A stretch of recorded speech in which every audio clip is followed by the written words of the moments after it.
Et à la une de l'actualité, nouvelle manifestation des notaires. Ça se passait à Strasbourg et Mulhouse, en ligne de mire, le projet de loi Macron. Projet de loi qui est examiné depuis maintenant 3 semaines à l'Assemblée nationale. Pharmaciens, avocats ou encore huissiers, tous continuent de protester contre cette réforme. À Strasbourg et Mulhouse, des centaines de notaires se sont mobilisés aujourd'hui. Mise en péril de l'accès au droit, fin du conseil gratuit pour tous, déséquilibrage du maillage territorial, autant de motifs de mécontentement de la profession. Les notaires reprochent au ministère de vouloir casser un modèle qui fonctionne pourtant correctement. Réaction recueillie sur place par notre correspondante orinoise, Émilie Jaffrat. On est dans l'angoisse parce qu'on ne sait pas à quelle sauce on va être mangé avec cette fameuse loi Macron. On craint vraiment pour nos emplois. Nos patrons ont peur de devoir licencier certaines personnes. Si l'activité baisse et si les tarifs sont revus n'importe comment, on a très peu d'informations et on a vraiment très peur pour l'avenir, tout simplement. Tout le monde est concerné parce que la protection sociale est importante et les retraités forcément également. Et ils nous soutiennent à 100% et on est content qu'ils soient là avec nous. J'ai 79 ans, madame, et je me sens encore bien pour épauler ceux qui ont de quoi s'inquiéter pour leur retraite. Parce que figurez-vous, on paye pour autant, et les manifestations, c'est pas tous les ans qu'on les fait. Moi, j'ai fait une manifestation en 1996 à Paris, et ça suffisait jusqu'à maintenant, mais là, on attaque de trop. Alors, une fois, ça va, mais 2 fois, c'est de trop. Et quand c'est de trop, il faut le dire. On veut banaliser tout. Un travail est un travail, que ce soit du notaire ou du médecin ou du pharmacien. Tout travail mérite rémunération. Qu'on regarde un peu pour actualiser le tarif des honoraires, d'accord, mais qu'on ne manipule pas les gens de cette manière. Hein? Si on vous fait faire un travail après tant et tant d'études, après tant et tant d'années, d'attente et de patience pour exercer et pour rattraper un peu votre temps d'études, eh bien, c'est normal que les gens n'acceptent pas. Grogne encore dans l'éducation. Après le collège du Stockfeld hier, le lycée René Cassin se mobilisait aujourd'hui. Avec des revendications similaires du côté des professeurs, plus de moyens pour assurer leurs fonctions. Situé dans les beaux quartiers, l'établissement accueille surtout des lycéens de quartiers populaires. Souvent en échec scolaire, ils ont besoin d'un accompagnement renforcé. À partir de la semaine prochaine, plus de 35 élèves sont annoncés par classe. Des sureffectifs qui ne permettront pas au corps enseignant de faire leur travail dans de bonnes conditions, de faire face aux incivilités qui se multiplient et de lutter contre l'absentéisme. Une cinquantaine de manifestants se sont donc rendus devant le rectorat aujourd'hui pour exprimer leurs revendications. Ils ont obtenu un rendez-vous avec la secrétaire générale de l'Académie de Strasbourg mardi prochain. On écoute Alain Kempf, professeur d'économie-gestion au lycée René Cassin. Nous sommes en grève et en colère parce que nous demandons depuis des années que nos élèves du pôle technologique des classes secondaires bénéficient de conditions d'encadrement correctes compte tenu de leur origine, majoritairement ZEP, REP, et on nous annonce qu'à la rentrée prochaine on aura des classes de 35.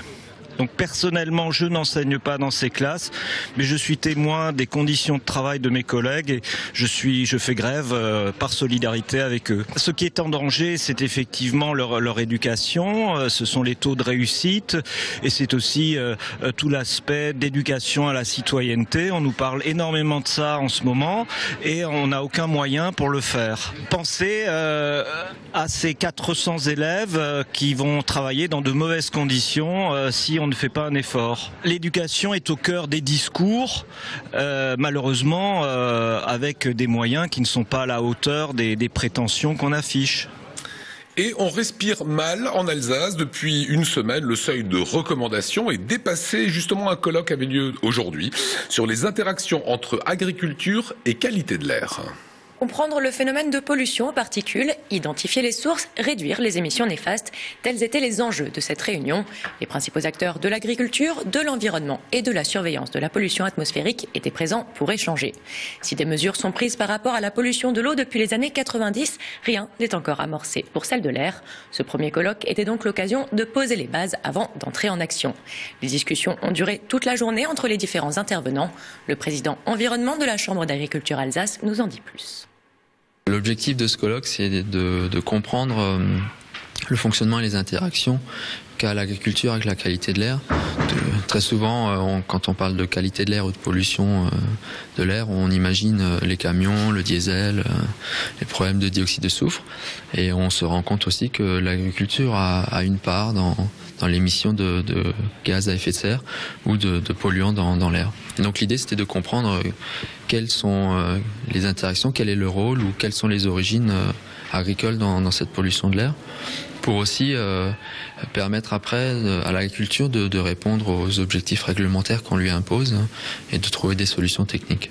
Fort de l'expérience qu'on a eue avec la qualité de l'eau et la gestion de l'eau, aussi, pour ainsi dire, on voit que ce qui est important, c'est déjà de le prendre en amont, de comprendre les interactions, de comprendre l'effet de la culture sur l'air, pour pouvoir demain trouver des solutions et adapter nos pratiques pour que la qualité de l'air reste bonne. Les solutions qu'on connaît aujourd'hui, c'est adapter les pratiques pour qu'elles soient plus efficientes, pour que les produits phytosanitaires qu'on applique, pour que les fertilisants qu'on utilise sur nos cultures soient mieux valorisés par la culture, soient portés et soient épandus à la bonne dose au bon moment pour réduire et éviter les pertes par volatilisation. Le président de la région Alsace, Philippe Richert, était en visite aujourd'hui à l'usine TFL, un site qui mise, vous allez le voir, sur l'innovation. Basée à Huningue, cette entreprise est spécialisée dans la fabrication de produits chimiques destinés au traitement du cuir. Elle vient de se doter d'une nouvelle machine pour augmenter sa productivité. Une ensacheuse qui permet d'automatiser le conditionnement de ces produits. Avant, tout était fait à la main, un travail pénible et répétitif qui mobilisait 6 personnes à temps plein. Ce nouvel équipement a tout de même nécessité 5 millions d'euros d'investissement. La région y a contribué à hauteur de 200 000 euros. Une somme importante, mais qui se justifiera par ses rendements. On écoute les responsables du site au micro de Marie Sicot. Vous avez donc dans la partie haute là que je vous indique un silo, à peu près 1500 kilos, qui donc va alimenter notre ensacheuse. En sortie, voilà, une palette banderolée avec une coiffe supérieure pour éviter les rentrées d'eau. On n'a plus de manutention, on n'a plus de pénibilité, on n'a plus de poussière. Et donc c'est dans le programme d'investissement, c'est un des premiers investissements qui se concrétise. Et donc c'était important d'avoir le soutien de la région Alsace sur cette machine qui nous permet de nous moderniser et de travailler comme les autres industriels aujourd'hui et non plus travailler avec des méthodes manuelles. On termine avec une page de sport du handball. Après le championnat du monde, retour au championnat de France. Et malgré leur changement d'entraîneur la semaine dernière, les handballeurs célestadiens n'ont pas réussi d'exploit à Chambéry. Sur le terrain du 4e, les Alsaciens, désormais entraînés par Christian Gaudin, se sont logiquement inclinés 30-24. Menés de 4 buts à la pause, les Violets ne sont jamais parvenus à réduire cet écart. Toujours handicapés par les absences de nombreux joueurs blessés, Célestat reste 13e et avant-dernier du championnat. Le club réalise une mauvaise opération. 2 de ses concurrents directs pour le maintien s'étant imposés hier soir. La suite s'annonce tout aussi difficile avec la venue de Montpellier, le leader du championnat, à Célestat mercredi prochain. Un match qui se jouera à guichet fermé.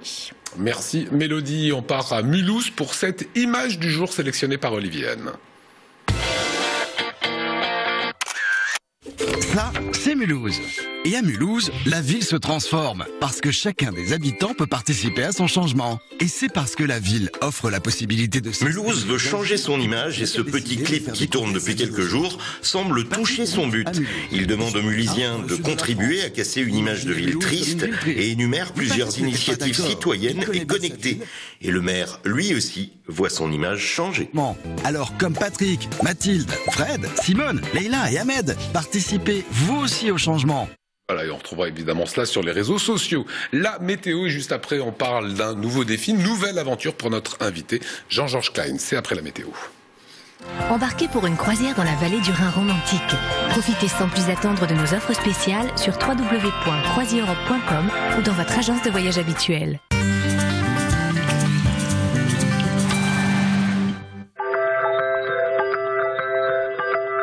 Bonsoir à tous, je suis ravie de vous retrouver sur Alsace 20. Demain, le vendredi 13, nous portera chance et nous apportera du soleil sur toute l'Alsace. En revanche, le ciel sera plus couvert à l'est du Rhin. Les températures seront fidèles à la moyenne saisonnière, comptez 0 degré sur toute la région alsacienne, 1 degré dans le Bade-Wurtemberg et la minimale sera de -6 degrés pour le nord de la Suisse. L'après-midi, pas de grands changements au niveau du temps, le ciel sera toujours plus couvert à l'est qu'à l'ouest. En revanche, le mercure aura largement augmenté pour atteindre une minimale de 9 degrés pour le Haut-Rhin et 10 degrés dans le Bas-Rhin. Samedi, c'est le retour de la pluie. Les températures moyennes seront de 10 degrés pour le Bas-Rhin ainsi que le Bas-du-Wurtemberg, comptez 9 degrés dans le Haut-Rhin et 4 degrés pour le canton de Bâle. Demain, nous serons le vendredi 13 février 2015, nous fêterons les Béatrices. Le soleil se lèvera à 7h39 pour aller se coucher à 17h50. Nous gagnerons donc 4 minutes de soleil. Passez un excellent moment sur Alsace 20.